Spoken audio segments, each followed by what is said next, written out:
All right, everybody, welcome to session number 2.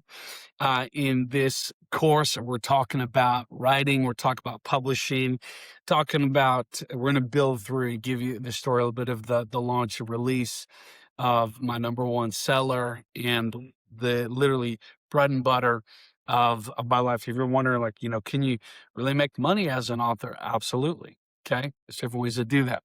But in this session, I want to talk a little bit about content creating in general. I want to give you a strategy that I use, and I'm going to call kind of like my 5 buckets principle or content development strategy that I believe is going to help you. It's going to serve you. It's going to get you going, get you developing as a writer. Maybe you're like, man, I can barely write a 5-page essay. How in the world could I possibly write a book on a full topic? Maybe some of you creating any content is a strain. Maybe some of you, it's like, man, I got too much content and I got to figure out how to narrow it down. We'll get into that more later. But I want to talk about this 5 buckets principle. So years back, I would say maybe 15 plus years ago, I wrote a message, a leadership talk that I was giving. And this leadership talk, I'd kind of thought, man, I'm just a speaker. I'm a communicator. I don't really do the writing thing.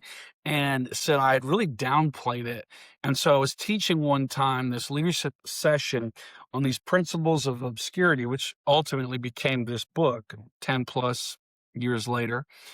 I wrote the session and man, it just really connected. It just engaged with people. It felt like it landed well.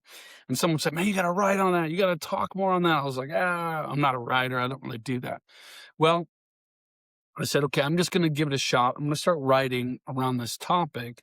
I have these 9 principles that I taught on. So I thought, hey, I'll just kind of write, see if I can naturally expand and expound on it.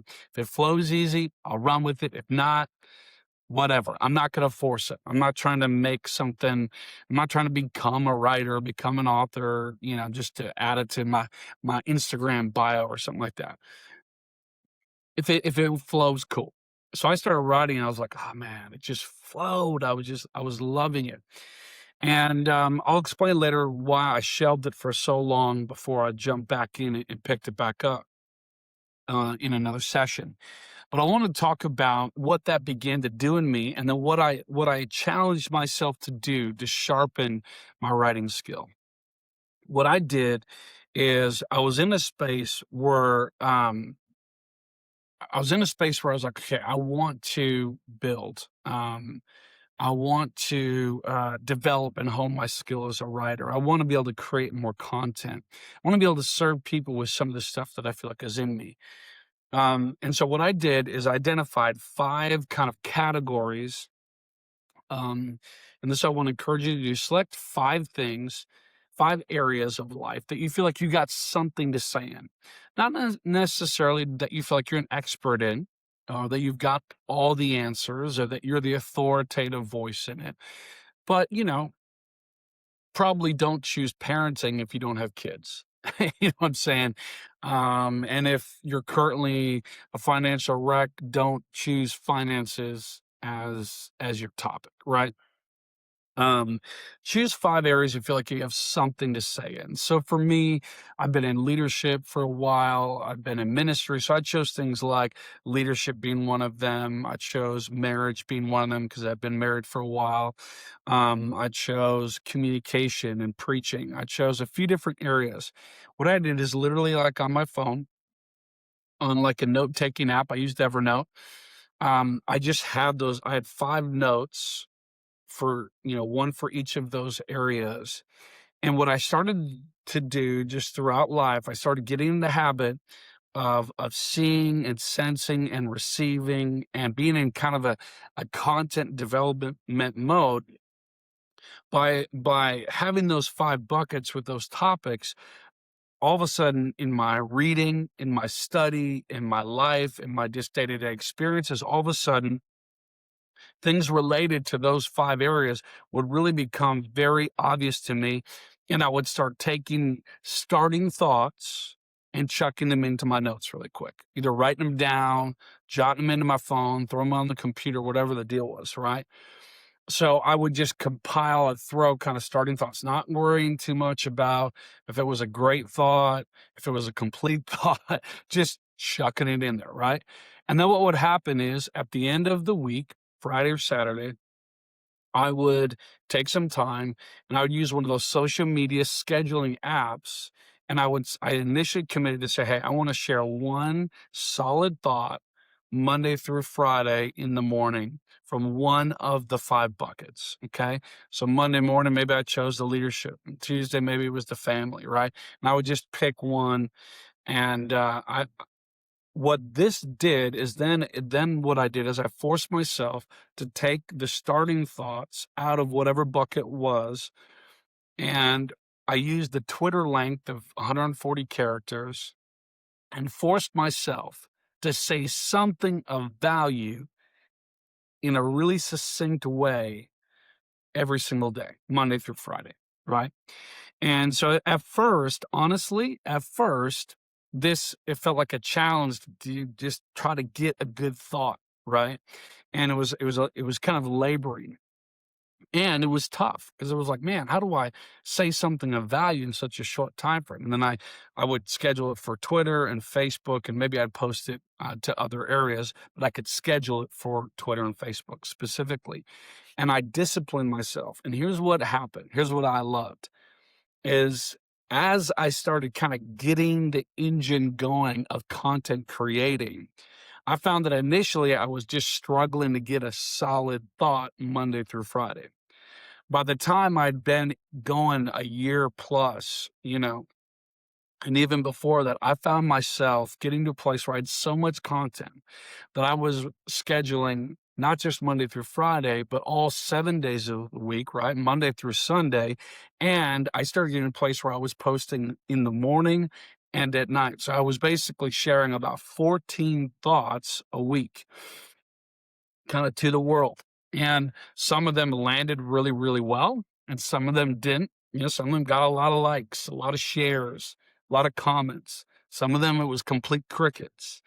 But the goal was not necessarily me being too worried about my audience response initially, not being too worried about like, did I say it all perfectly? But the discipline of learning how to say something of value with a succinct clarity was really, really important. And then it developed an engine. It's a little bit like your metabolism. When somebody's trying to get fit, lose weight, sometimes you think, well, I got to eat less. Well, actually, you got to feed your body with actually more of the right stuff. And it gets like a metabolism engine going to where then, like, man, you get like hungrier because you've turned something on. It's the same thing when it comes to writing, as you actually strengthen this content development engine.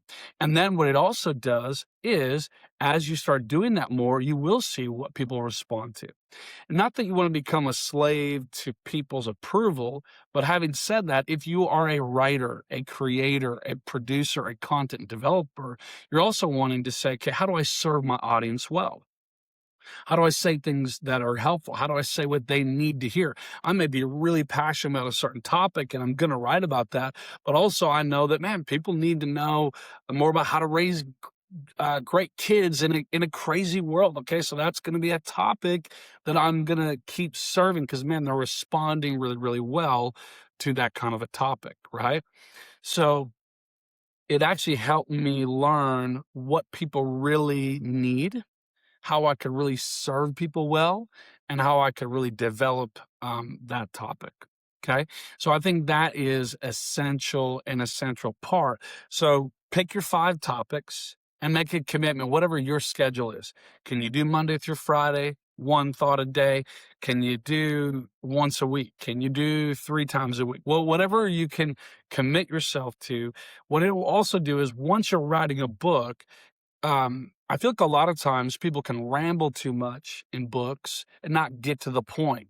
And people right now are looking for a resource in a way that's going to help, that they can skim even sometimes quickly. They can grab, action steps, actionable type things and get to work. And when you learn how to write in this way, Not that everything you do is just going to be a book of quotes, but it's actually going to develop your ability to say things with clarity, take out all the words. Proverbs says, sometimes more the words are less the meaning, less the value. Sometimes we ramble, but if I can just get to the point, if I can say things clearly, concisely, say them well, say them in a way that makes sense, my writing skill will continue to improve. And here's what I found.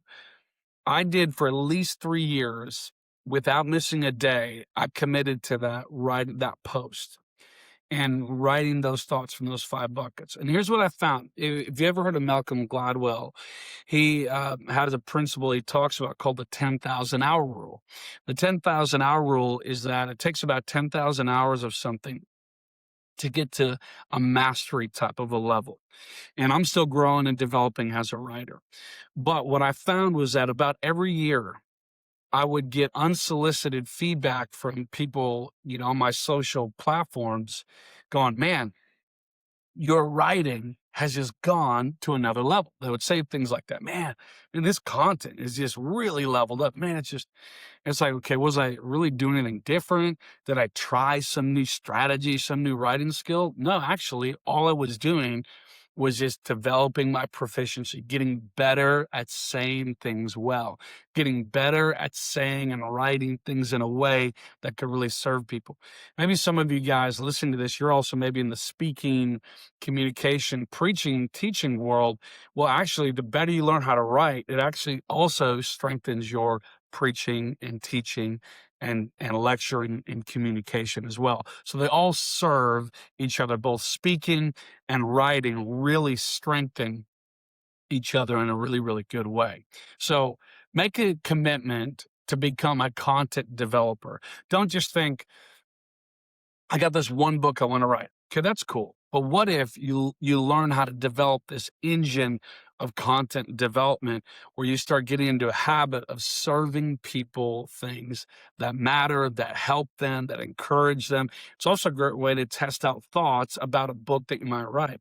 Also, if you choose 5 topics, 5 key categories, these might become the starting buckets, if you will, that become books later on. Okay. So this could also be a bite-sized way to write a book without getting yourself so scared and so in your head about writing. So take the 5 buckets principle, begin to develop them, find your categories, start creating those documents that you can start filling, and make commitment to write about these. And here's the thing, don't get into paralysis of analysis on writing, okay? Some of you guys are perfectionists and it's going to take you 3 hours to formulate this 140 character thought. Get out of your head in that, right? Done beats perfect, and I'm going to talk more about that later. But the key here is to write, it's to release, it's to create, it's to develop, okay? Every one of your thoughts is not going to be the world's greatest thought.